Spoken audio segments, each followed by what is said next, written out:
All right, the meeting is called order, and we are recording. So this is the meeting for the Planning Committee and Policy Board members to comment on our certification process.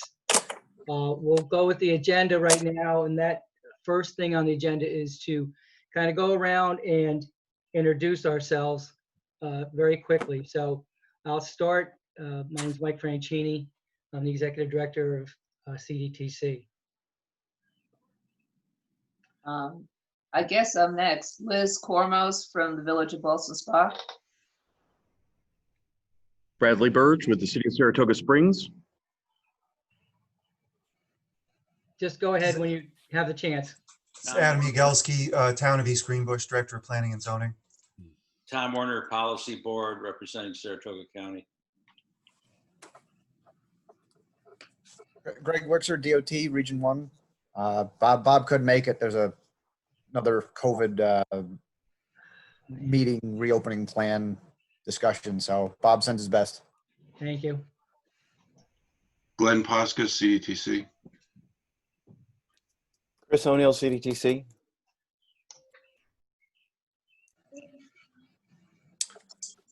I'm Steve Iacchetta, your loyal chair of the Planning Committee, CDTC, at Albany Airport.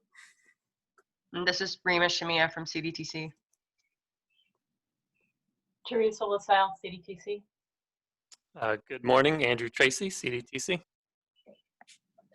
Ben Sapona, CDTC.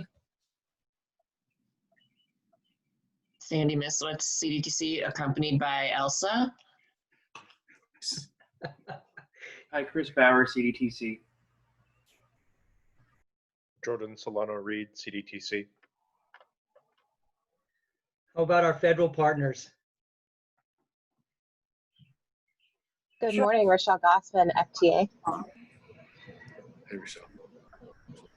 Maria Chow, Federal Highway Administration. Carlos Gonzalez, FHWA.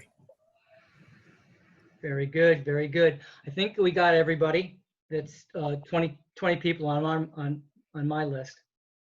So just a brief summary. I think most of us know what's going on here, but it's good to talk about it. So once in every 4 years, certain MPOs of a certain size are required to undergo a certification process, which is overseen by the Federal Highway Administration and the Federal Transit Administration. Process is to ensure that the MPO is complying with all federal requirements for the MPO planning process. As part of that process, we went through, in this case, a virtual certification last week. And as part of the certification, we give our members a chance to comment, to support and comment, CDTC regarding our planning process. So that's really kind of what we're doing. Maria, would you like to add to that? Sure, yeah, and thank you very much. We really appreciate CDTC hosting this meeting and inviting all of the policy board members and planning committee members. The certification review is a very important process for all, for the MPO. And CDTC being more than 200,000 persons in population, the region being much larger than that, is under our regulations, we have a certification review with these MPOs every 4 years. The last one was in 2016, and now that's 2020. They're up for another certification review. This is our opportunity to hear from the people who are most intimately involved with the decision making for the transportation planning process in the region. To really understand better, how well the process is going in the in this region. And first of all, I just want to say thank you so much for coming. I mean, these are very, very unusual times, and we understand that, there's a lot going on. It's, it's more than just COVID-19. There's things that are happening in cities now as well. So we really, really appreciate you taking the time out to to speak with us on behalf of the transportation planning process in the capital region. I want to just also preface that there's when we look at an MPO, we're not just looking at the MPO staff and what they're doing. Even though they do a lot, and it's really, really important what they do. We also look at the entire process and all the different members and how they interact with each other. So when you think about the responses for the questions that we're going to be asking, for this interview with you guys, if you can think about it in that context, we would really, really appreciate it. With that, I'm going to pass it on to Rochelle and, just, have her say a few words as well. Thanks, Maria. As usual, Maria has covered most of it, but I just really appreciate you all taking the time today to let us learn a little bit more about CDTC and your processes and hearing your perspective on things. Yeah, one more thing I just see in the chat box, Jennifer Saponis wrote to everybody and said, if anyone cannot or prefers not to speak, but has comments, please feel free to put them in the chat box. So Jen, thank you very much for monitoring the chat box. We really appreciate it. And as items come up, we'll try to address it from there as well. So with that, we're going to start. And so I'm going to just start with the first question. From your perspective, how well do you understand the CDTC transportation planning process? Maria, we allowed people to register, and if they registered, they were able to comment. Do you want to go with them first? There were 2 people that registered, and then open it up to questions. Yeah, sure. I'm sorry. What do you mean by they registered and? Well, we were just trying to make it some kind of develop some kind of order in the case that we had so many so many members attending that we could kind of give the registered members the first opportunity to comment. That's all. Okay, that's fine. Yeah, we're open to any way that would that you guys have put in place already. So. Oh, okay. All right. So I mean, only 2 people registered, but since they did, I'd just like to give them a chance if they to say something. Steve Iacetta and Adam Yajelski at East Greenbush. So, Steve, do you have any comments that you'd like to make since you registered? Thank you, Michael.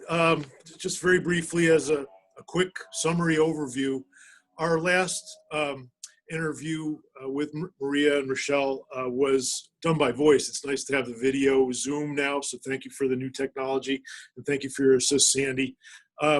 The CDTC planning process, from my view, as a over 34-year participant, and now as elected chair, it's truly an amazing feat of collaborative, consensus-based planning and the most successful regional planning mechanism known to me in nearly 38 years of professional planning and full-time research in this topic.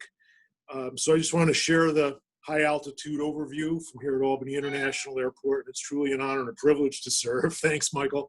Good to work with you and the exemplary staff. Staff is truly expert in all that they do and all their dedicated specific missions. And we have successfully pioneered over the past 3 decades, from my direct personal observations, this leading national effort. It's of national significance, state significance. DOT is obviously a strong player at the table and partner in our collaborative, consensus-based planning effort with full open floor, with improving diversity at all times. I go back to the 1980s, 1984 I started, and I truly can state emphatically as a firsthand witness, diversity, transparency, inclusive, collaborative-based consensus planning on the regional 4-county basis, and often referencing our partners in surrounding MPOs. Glens Falls is often referenced in our meetings, as well as comparative view with other MPOs statewide. We often take the high altitude and correct planning view from the high level and bring it down to the local level. It's an open table for every municipality, especially the counties, towns, cities, our multiple cities throughout the area are very active participants. So we've come a long way, and it's wonderful to be an active participant with such excellent partners, and it's a thrill, and we've accomplished much, and onward and upward. So with that, just a quick opening on our ongoing efforts and hope continuance in leading MPOs. Would you agree, Michael?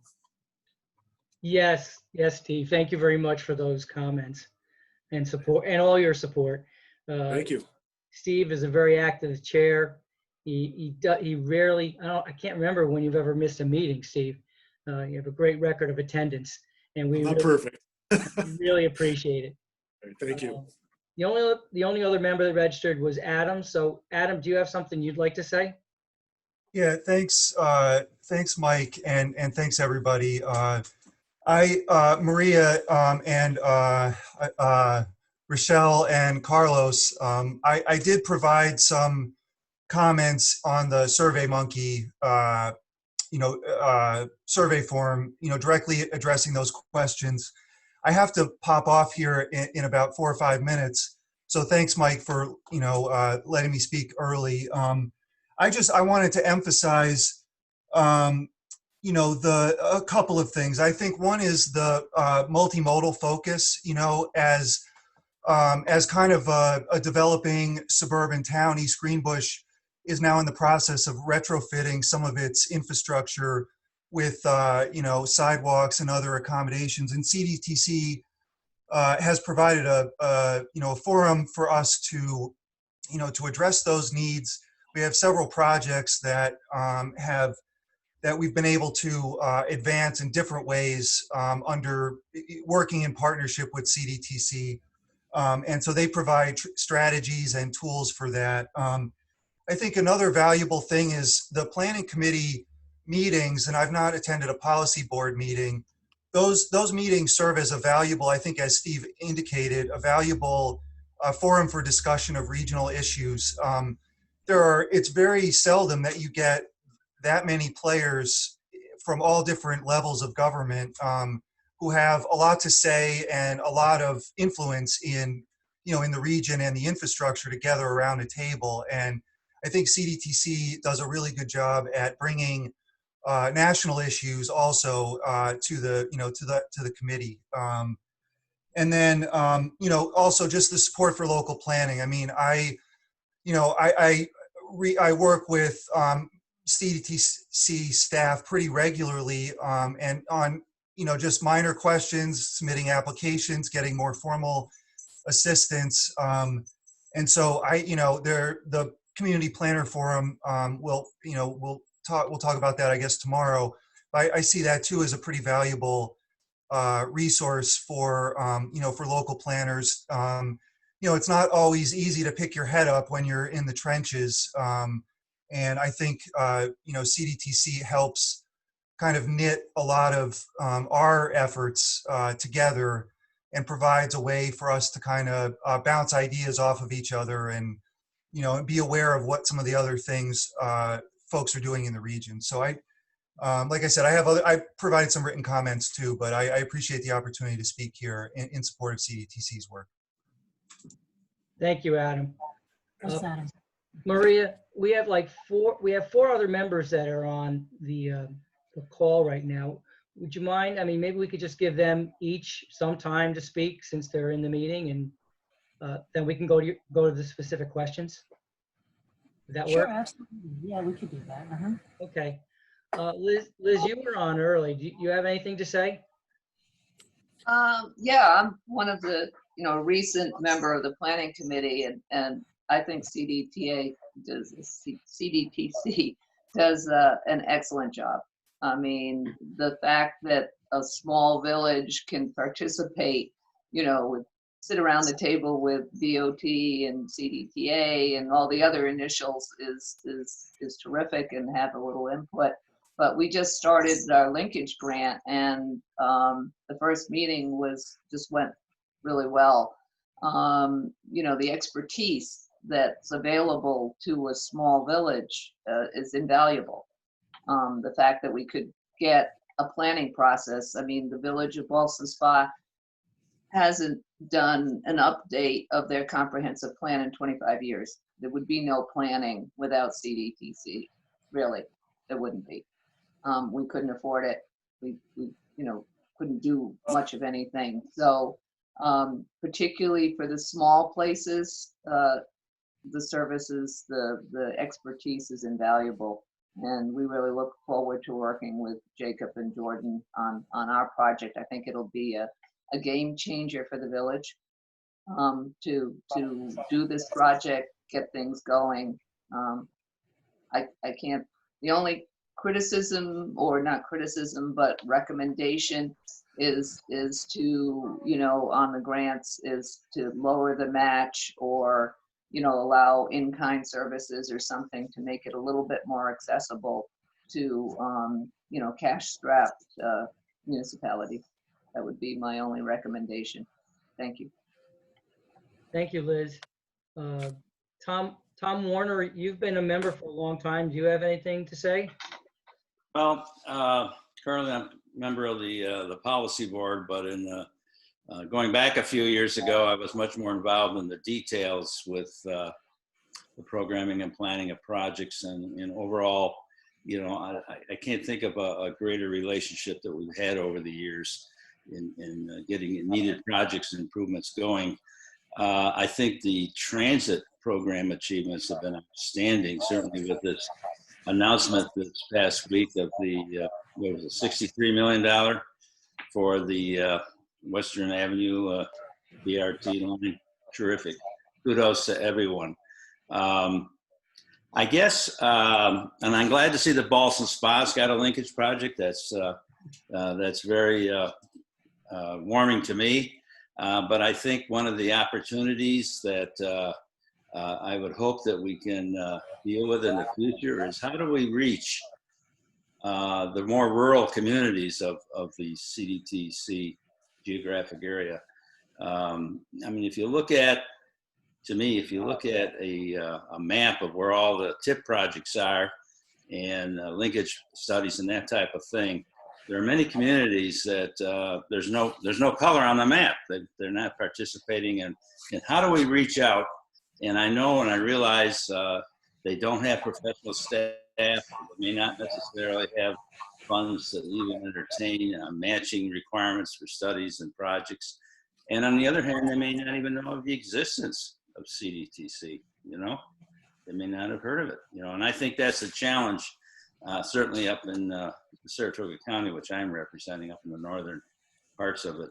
So I just leave that as an opportunity, or challenge, if you will, to hopefully get everyone involved and partaking in, needed transportation improvements, Thanks, Tom. Saratoga County is really well represented. We have Saratoga Springs, Brad Burge on the line also. So Brad, do you have any comments you'd like to make? Sure. Thank you for the opportunity. I think that, kind of going back to the initial question by Maria, how well does one understand the process? This is a wildly complex process with many federal, state, local, regional players. And the acronyms alone could leave one swimming for years and years and years. And I have to say that I think it's about maybe a dozen years I've been involved at this portion here. It's difficult to enter a program and enter an environment where there is such a regulatory framework to it without having the compassionate assistance and support. And I think that's what CDTC does. They've always been very, very supportive and are very able to assist with answering questions. There's always an openness to engaging with individuals. And I love the fact that Elizabeth is here. the municipalities, like in many regions, range from large, sophisticated municipalities to small, rural areas. The partnership and the staff support, and I think the guidance by the leadership of CDTC really allows any municipality, regardless of the size or sophistication, to have their questions answered, to deliver them the best information in a way that allows people to participate. It's not like you're knocking on doors and the doors won't open, but rather it is a large room where everyone is gathered. And I think there's an openness to make sure the communication flows and the opportunities also exist. So that's really a fantastic and important aspect. I think it's the well, just that. It's the openness, I think, to engaging and having engagement by everyone who sits around what is a very large table, as you know, Maria. Thanks, Brad. We didn't get a chance to give DOT. Certainly, last but not least, we really appreciate DOT's cooperation and assistance every day. We realize how important it is to have them at the table and to help us and do this joint planning, which it truly is. So, Greg, you representing DOT, do you have anything you'd like to say? I do. Thanks, Mike. Yeah, no, I have some good words too as well. I mean, DOT has a great partnership with CDTC and all the members. I mean, the locals and everybody. We all really work together to get everything done. But I have to say that the staff there does a great job of supporting the locals and DOT. I mean, we come to you with us for assistance as well on analysis, but the local support goes a very long way in getting locals to assist them. One example is the linkage studies. Those linkage studies here in the Capital District seem to result in a very high proportion of projects after the linkage study. They help compete. Once a linkage study is complete, it helps compete at the table for programming projects, and it also makes solicitations more competitive. The TAP CMAQ, the Capital District cleans up every time on TAP CMAQ because of the studies that went into it. When you reference a study, it helps your case. The safety program is the next layer that we are so happy to see ramping up so locals can tap into the safety program more effectively. That is a huge help. Then it's the data that's becoming available that wasn't available, but the analysis that goes into that is going to be a huge help for the locals going forward. And the subcommittees do a great job engaging the stakeholders. The few committees I do participate in here and there, they engage the stakeholders, the locals, the advocacy groups, and then they boil it back down for the policy and planning committees that they support. The staff does a good job of, I guess, boiling all that down for us to digest. It's a lot of information. So to that, that's DOT's 2 cents here. So yeah, thank you all. Thank you, Greg. Maria, do you want to take over from here and go through some of the questions you had? Sure. Yeah. Thank you very much. I will. I'll go over them. So it sounded to me that those were more like the general statements that you wanted to make about CDTC and the process. Did anyone want to add to question 1? From your perspective, how well do you understand the CDTC transportation planning process?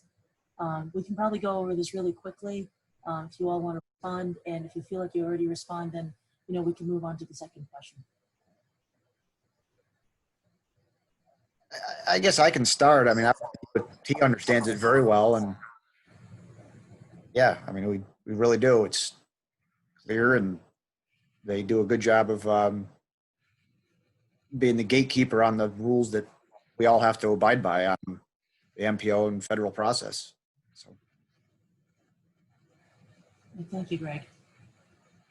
The only thing I would say is that the alphabet soup of all the agencies involved, etc. And just the knowledge of, I know, you send the emails to the mayors, but I'm not sure that every mayor or supervisor, really understands what, the organization's about. So again, the knowing what the organization is and does, probably, trying to get that information out to the municipalities. Sometimes I mention it to somebody else that I meet at a conference or something, and they just look at me blankly. I know you're getting materials to those supervisors and mayors, but I don't, sometimes it just doesn't register. Well, thank you for that comment. Appreciate it. I guess I would, if I could pipe in on that comment. I think exactly that's what I think is one of the opportunities to address in the future. Exactly, the information gets sent out to maybe the chief operating officer or whatever, and it stops there. It doesn't go any further. They may not know what to do with it. So I think that in some cases, maybe in our more rural areas, it's going to require some education or outreach or whatever. Maybe some sort of an annual, I'm thinking the Saratoga County Board of Supervisors, perhaps some sort of a offer to go out and address their meeting, 15, 20-minute presentation on an annual basis, just to keep CDTC in front of them and who they are and what we do, and give them examples of accomplishments that are occurring in certain municipalities. And here's an opportunity for your municipality to get involved and take advantage. I don't know beyond that, but there seems to be a void in certain parts, rural areas, in partaking. So I think that's a challenge. Thank you. Thank you for the comment. Let's see. Could I make a comment? Am I on? Sure. Yeah. As a follow-up on the never-ending challenge of outreach, and Tom's point is very good. The CDTC has successfully addressed this in the past by establishing a set-aside for the underrepresented asset class, specifically targeted to the lower volume rural roads throughout our region. And that was very successfully implemented, and I believe we will continue to follow that precedent. First done, I believe, was it 3 years ago, Mike? But it does address that. In terms of outreach, I believe the staff has continuously gone to both staff as well as the chief electeds throughout the 4-county region, and the public hearing aspect and public notice aspect. And now that is significantly enhanced by our very excellent social networking with cccmpo.org, excellent website. For reference, everything is timely updated. All meeting minutes, all even Q&A and solicitations are actively addressed online. I know we have the YouTube channel, and this is evolving. So I've said a few times, we always want to evolve, not devolve. And that is clearly evidenced and demonstrated through our past practices, addressing underrepresented asset classes of transportation resources, and now enhanced through new technology, such as this Zoom meeting and the YouTube channel for CDTC, excellent website, et cetera, et cetera. Anything to add to that, Michael, or anyone else? Thank you. Yeah, we are looking just to hear from the policy board and the plan committee members, so thank you. On the policy board, I'm representing Phil Calderon, CEO of the Albany International Airport. Yeah, thank you. Okay, so we're going to move on to question number 2, and thank you everyone for your responses. Very helpful. From your perspective, how well is the CDTC transportation planning process working to effectively improve the transportation in the region?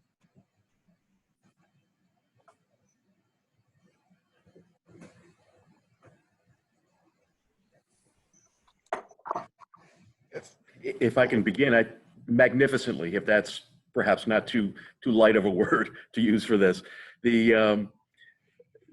As a beneficiary over the years, the city of Saratoga Springs has been successful tapping into a variety of transportation funding sources, and particularly with bike pedestrian and creating linkages for safe multimodal aspects.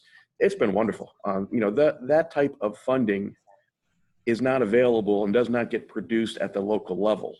The capital programming of smaller municipalities just don't have the opportunity to put that kind of resources and investment into areas. And so the funneling, the guidance of CDTC to make sure that municipalities have a fair chance to access this funding for this, all of these transportation. But in our experiences, the bike pedestrians, our growing network would not be possible without CDTC, without DOT, and clearly without the feds and the funding resources. So it's a fantastic collaboration and much appreciated.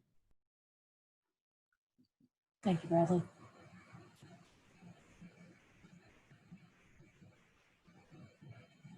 We just had excuse me. Oh, go ahead.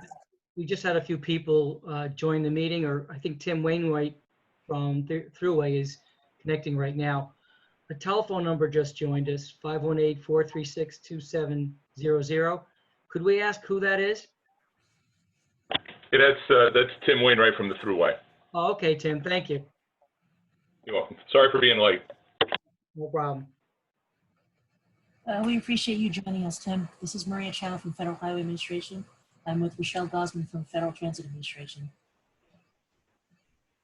You're welcome. So I'm going to repeat the question since we have a new attendee. From your perspective, how well is the CDTC transportation planning process working to effectively improve transportation in the region? And this is open for, for any of the policy board and planning committee members to respond to.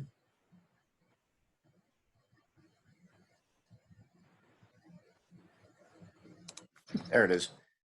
Yeah, I mean, DOT sees the progress being made in all modes as a great thing, while balancing it's kind of the existing network is a product asset management basically, and it's not exciting, but obviously keeping the existing network functioning is the top priority, and the balancing of the two priorities of expanding every, it's a balancing act, and we seem to do pretty well here in prioritizing across those modes, from asset management to keeping the network whole, and then allowing for some room for enhancement projects. Of course, we all wish there was more for all, but with what we have, we do pretty well at keeping the public happy, I think. I mean, that's really at the end of the day, that's the customers, the general public, and I think they're overall pretty happy based on the comments we get. So, that's our 2 cents on how it's working. Thanks, Greg. Appreciate your comment. Maria, just as a follow-up to that, I think what's also important is a diversity of projects that occur through CDTC. I imagine, though I don't have a lot of firsthand knowledge of other regions, that it's quite easy for funds to go into one location, whether it's interstate highways entirely or large population centers. I think what's really successful in this region is that there's a real strong mix. There is a focus and a recognition of the state's needs, and clearly that's important, but equally, I think there is a recognition of the needs on behalf of the municipalities, and that funnels down. So it's not just, Albany is the capital receiving funds, but rather throughout the region, all 4 counties, and even as it begins to sort of reach out into some of the smaller and more rural areas. That diversity, I suspect, is pretty rare.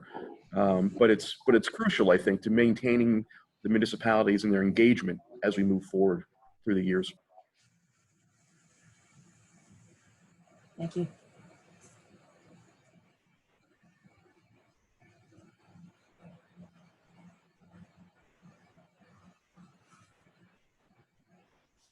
Okay, if no one else has any other comments, we're going to move to the next question then. All right. Hello again, everyone. Are there opportunities for you to provide input on transportation issues and plans, such as the long-range transportation plan and other studies?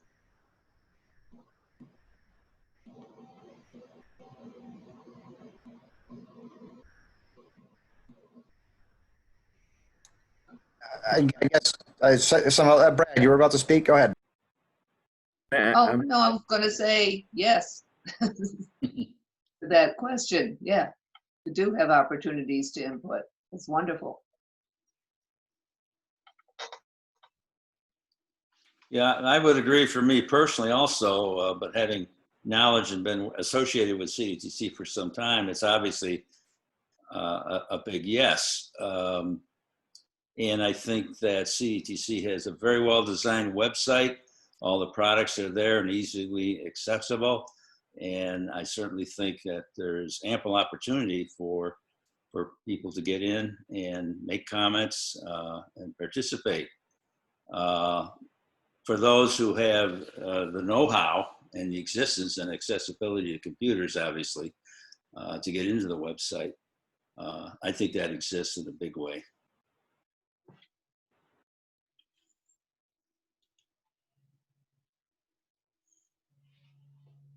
Question, I have a follow-up. Are there other ways to get to the material without a website? And that's a little bit more of a technical question. So, Mike, if you or one of your staff know, you could respond to that. I appreciate it. Sure. I mean, not everybody has access to computers. We realize that. We have connections to other communities, the communities, you know, of color and low income that we regularly reach out to those communities to make sure that they can input. We have an equity advisory committee, which is very active, that, you know, where people attend. The members of that advisory committee are very good at getting out the information beyond their own self, but to their constituents or their connections. So I think we've really gone out of our way to make these contacts, to contact these people in some other way and offer, you know, our own services, whether we have to go out and talk to them and have a meeting or whatever they feel is necessary. Last night, Jen Saponis and Kerry Ward organized a meeting for an organization called ADAPT. And these are people who are people with disabilities who don't have the access sometimes and don't have the ability to come into the meetings all the time. It was a great meeting. We had a really good discussion, a lot of good questions. I think we got a lot of good ideas from them and vice versa. So, you know, we're continuing to make those efforts, realizing that not everybody has the technology. Anyone else in staff would like to comment? I'll just add that, you know, we provide paper copies of plans and reports at all of the libraries in the region. I know that's difficult to access right now, but that has always been an option to get information. We recently set up, because we can't be in person, we set up a Google Voice account to collect comments or questions by text message or just by calling from any phone. You don't need internet access. So we are continuing to expand those opportunities and look for ways to reach people that don't have reliable internet. And, you know, we talked about our rural communities and lack of broadband and how we can, as a region, address some of these gaps in access to information. Okay, thank you.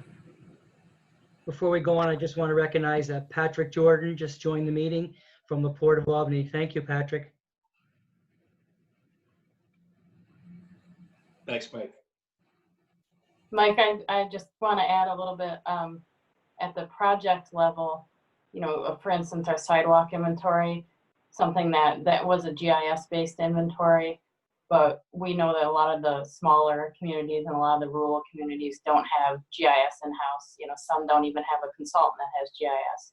So when we sent all those packages, data packages out to our 78 municipalities, we gave them the option of, you know, us doing some kind of online GIS mapping for them so they could access a GIS database, but we also had information available in, you know, a tabular format because they might have Excel or something, but they don't have GIS. So, and a lot of our other, you know, it's very uncommon now that you print out, physically print out a map and send it to somebody. A lot of times you're sending a PDF of a map or a GIS database, but when we still have communities that can't use that. So we have printed out even poster size maps and provided them to our municipalities. Thank you. I appreciate the clarification from the CDTC staff. Do we have any other responses from the policy board and the planning committee members?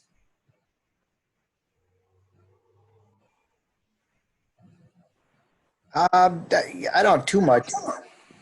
At tip update period, I know that, you know, hard copies are made available at various places for that, you know, and that during that process as well, you know, for outside, you know, anyone that wants to come see a hard copy, you know, whether it's our office or their office or, you know, other places. So I know that that's part of the efforts too. Okay, That's a good point, Greg. Thank you. I mean, for people who don't want to see the entire package, we have a separate mailing list that goes out, paper, you know, a paper document that, you know, summarizes what the meeting is about and includes an agenda. So, you know, even if people just want to know about it, we will mail it to them, and we do. I think another good example is our newsletter that we have an online version, but we also have a mailing list for that. And I think pretty much anybody can sign up for that. It's been several years since I was involved in producing that, but that's another way that we can get kind of a snippet out of what we do to some of the communities maybe that we don't work with on a regular basis or aren't aware of, you know, who we are or what we do.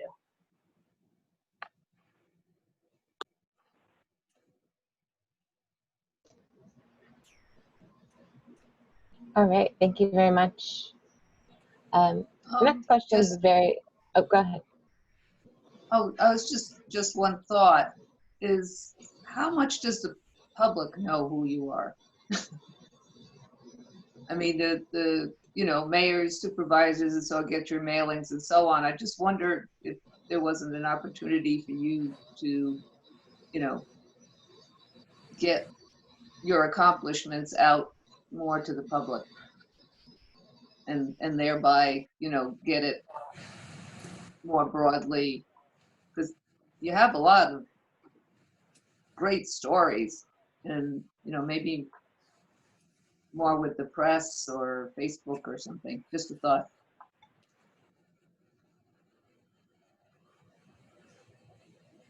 I've noticed occasionally, and maybe Mike, you might verify this, that the press sometimes seems to be confused and they interchange CDTC with CDTA. I've seen that in stories and or press coverage of some event or what have you. And it was a good news story, and somehow CDTC became CDTA in the press story. So there is even confusion there, I think. And I think that's a good question to ponder. It is. I think it's a continuing process that we've, you know, continued to put out press releases and send out newsletters to get the word out. Unfortunately, and this is just my outside opinion coming from local government and years that I've been in at CDTC, I don't think the work of MPOs is well known anywhere. It's very rare that an MPO is well known within a community. I mean, it's kind of like we work under other processes that sometimes are just higher priority. But it's an ongoing process. We're always trying to make people aware of how important our process is and get them involved.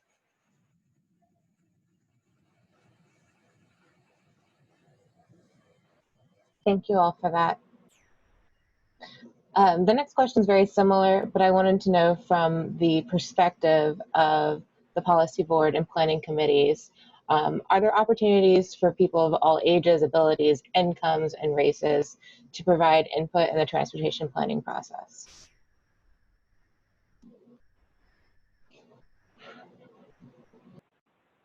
Can I field it, Mike? Go right ahead, Steve. Thank you. Thank you very much. Okay. Part of our evolution over the 3 decades I've been involved, there was always opportunity at the meetings, but it's prominently placed right up front for visitors, issues. After the meeting, announcements are widely advertised. We always have right up front after self-introductions, visitors and motion from the floor for both planning committee and policy board. It's taken advantage of at both the planning committee and the policy board level. We frequently see members of the disabled community coming in and addressing any of the transportation related issues, from sidewalks, crosswalks, mass transit, bus access issues. It's a wide and diverse array of visitor issues that are always routinely placed right up front in the regular agenda of both planning committee and policy board meetings. So that's one excellent opportunity. Now that's supplemented by our online social networking opportunities as well. Did I miss anything, Michael? But that's a very important function in the meetings. Face-to-face time is invaluable for building consensus and constituent support for all transportation stakeholders, was the point I hope to convey. Thanks, Steve. Yeah, I mean, input into the long range plan, we're participating this round more than we have in the past. I think is good. It's good to have everyone's involvement. It seems that there's been some public engagement more than the past, which is also good. As far as more specifically planning projects, when we get, DOT fields, we do field complaints about things missing or in poor state of repair. And we do, we do refer the public to the municipality though, because a municipality has to bring the project forward, or if it's our own system, we note the complaint and bring a project forward if we see it fit, but, the public does get involved, but I think for project to get for project specific involvement, we encourage them to go to the municipality because they're the ones that have to sponsor it and agree and concur and go after getting it. So I hope that makes sense. The conversation around a planning committee table with the proverbial alphabet soup can be a bit obtuse. So it's not the sexiest of topics, but I think one of the real strengths of CDTC, it's the breadth of subcommittees and subgroups that are created, and those individuals then reach out into the community and the advocacy groups. And I think it's that level of engagement where you have more citizenry at that point tapping into those subcommittees, providing their input and also just getting questions answered and all of that. And then, the representatives take that from the subcommittees then into the planning committee and then the policy committee. So I think there is an avenue there. There is a pathway to try and get out into those user groups more.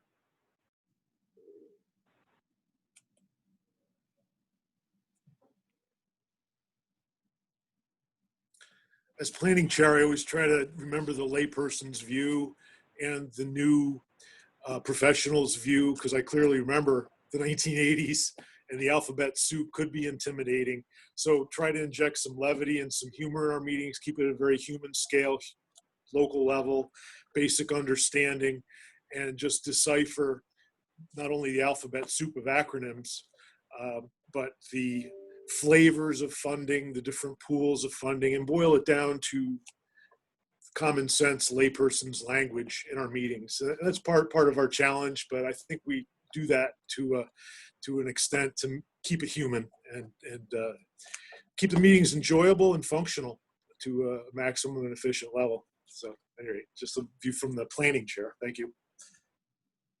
Thanks, Steve.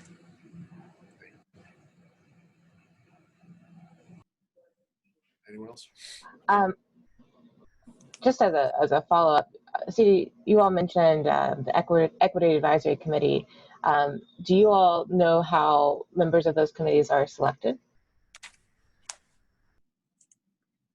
Carrie, do you want to answer that question?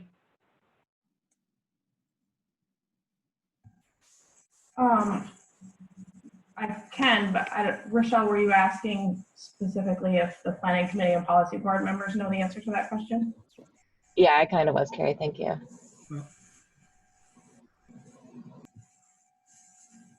Me to chime in? Michael? Absolutely, Steve. Go ahead. Thank you, Mike. All right. Having watched this for a number of decades, it's clearly the chief elected officer's prerogative to attend policy board meetings and establish appropriate staff to attend planning committee and other functional committees, and advisory groups are very important. Advisory groups have grown.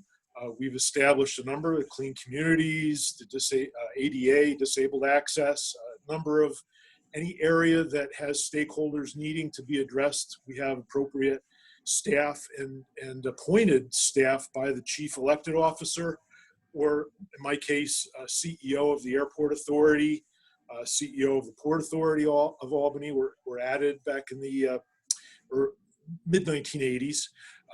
So it's a very representative intermodal approach, and diversity has been improved, and it is always the prerogative of the chief elected officer or the CEO of a functional agency, like an operating agency, Airport Authority, Port Authority, CDTA, et cetera. So it's a clear function in that regard from the top of the organization, designating appropriate staff.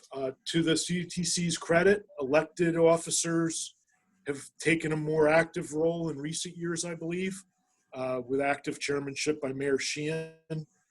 Prior years, I can remember, it was Town Supervisor Fred Field, did an excellent job of chairing Policy Board. Before that was Watervliet Mayor Leo O'Brien, even go back to the 1980s with Leo O'Brien and Congressman O'Brien being involved with CDTC. And it was through the vision of all these bipartisan elected officers that we have built upon that early framework and come to where we are today, and it is functioning extremely well, in my view. Anyone else with views? Thank you. Well, Tom Werner here.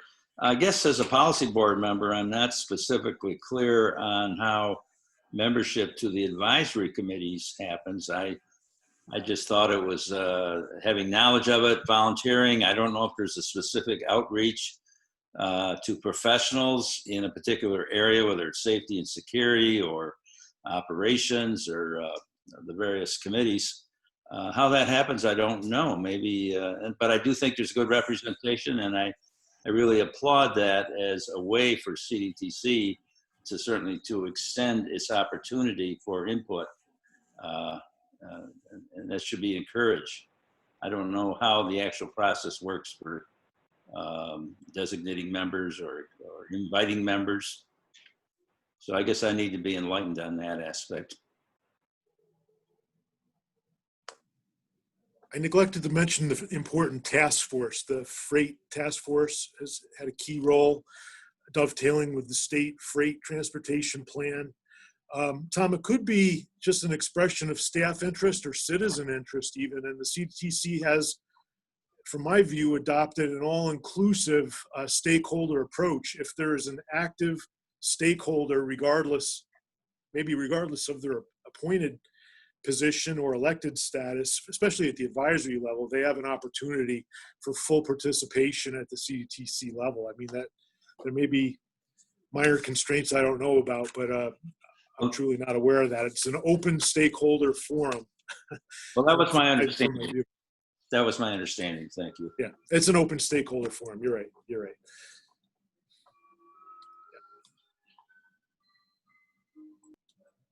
All right, thank you all.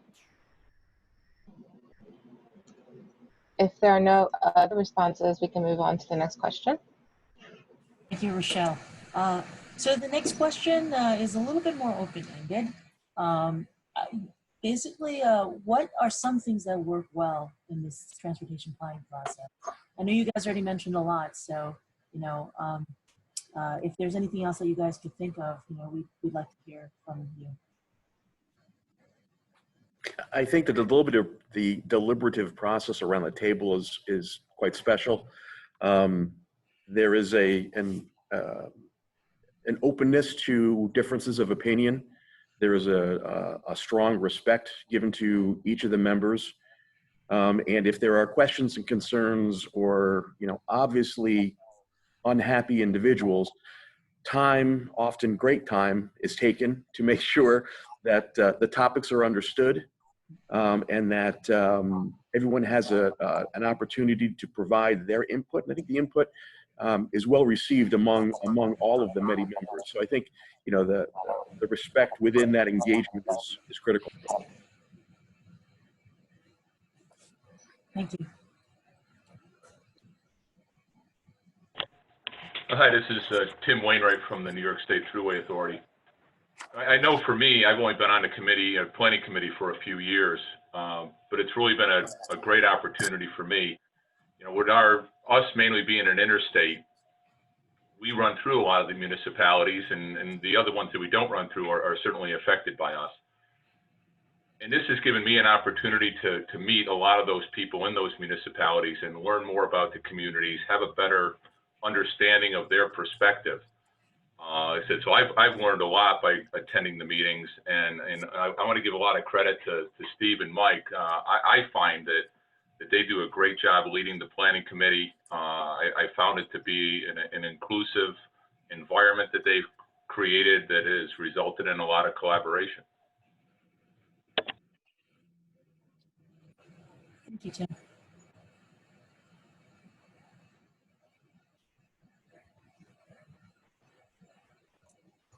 Yeah, I think from DOT, I think I covered this in my opening remarks, really about what works well. So it's hard to think of what to add on the spot, without living it. I mean, every day there's like, oh, that went well too. So my opening remarks about linkage and the safety and the support of the locals, it really does work well. So again, just back to my opening remarks on that. So thanks, Greg. And I do have to jump off in a couple minutes. There's a 10:30 I'm late for, but I'm going to stick on and see if I can't make it to the end. So I may jump off soon. Thank you all. We have one more question. So yeah.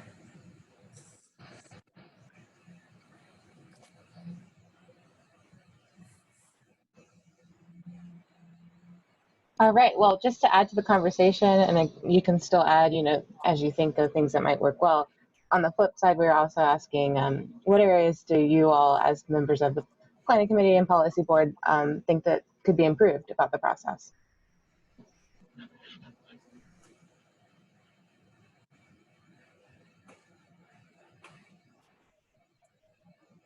It's a task I know that the CDTC leadership has endeavored to improve and has improved over the years. But to Elizabeth's point early on, and to Tom's, if you're not aware of CDTC and you don't have the municipal resources, staff who have experienced the funding avenues, it's very hard for any other municipality to kind of understand what the importance is. So I think, I know it's a Herculean task, but some sort of, I think it was mentioned, maybe an annual presentation to the boards of supervisors in each of the counties. The leadership changes so quickly and so often among all the municipalities. It's not just an every 4-year cycle, but there's 2, they're 1-year cycles, and it's hard to maintain. It's, you know, that sort of knowledge of what CDTC does. I think they do a fantastic job putting out the information and making it available to people.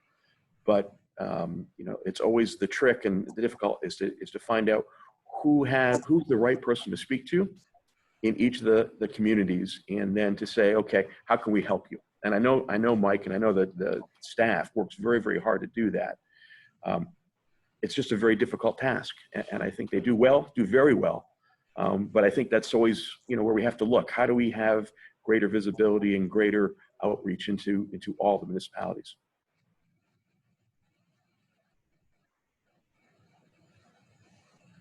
Yeah, I'll be quick. You know, the tip update time is the most challenging task of any committee or group, to take finite resources and divvy them up. And every tip update, I would say we learn something each time and improve it each time. I mean, this is not a criticism. It is just a self-improving process that every iteration will get better, and it does every time. You know, I think, you know, from DOT's perspective, you know, I'm not saying it needs improvement as a criticism. It's just process of that nature is forever going to improve. I hope that makes sense in how I put that. Thank you, Greg. I think it does. Yeah. With that, I'm going to sign off. Sorry, folks, but enjoy. Take care, Greg. Thanks, Greg. Yeah, Appreciate you joining us, Greg. absolutely. Yeah, have a good one. Bye, everyone.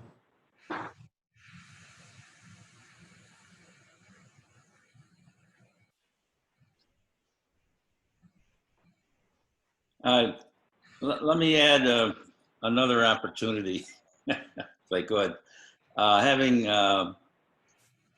attended safety security meetings and operations committee, ITS operations committee meetings, I think there's an opportunity to further engage with the partners out there, and that's law enforcement.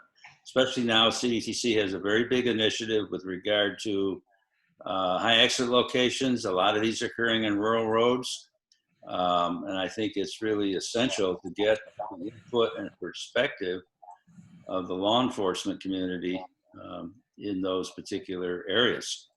And I think, other than a couple of stalwarts that have been there just about every meeting, there's room for other areas to be represented in that regard.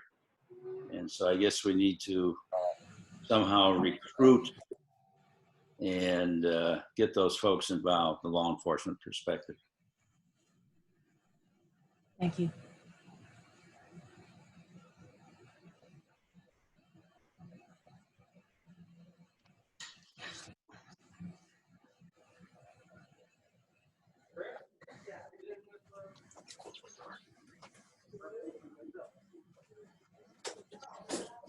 Okay, anyone else?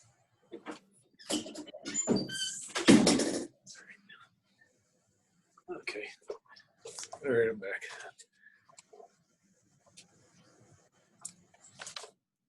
Maria or Mike, could I just share a few final closing comments if we're nearing the end? Sure. Yeah, please. Sure. Oh, thanks so much. All right.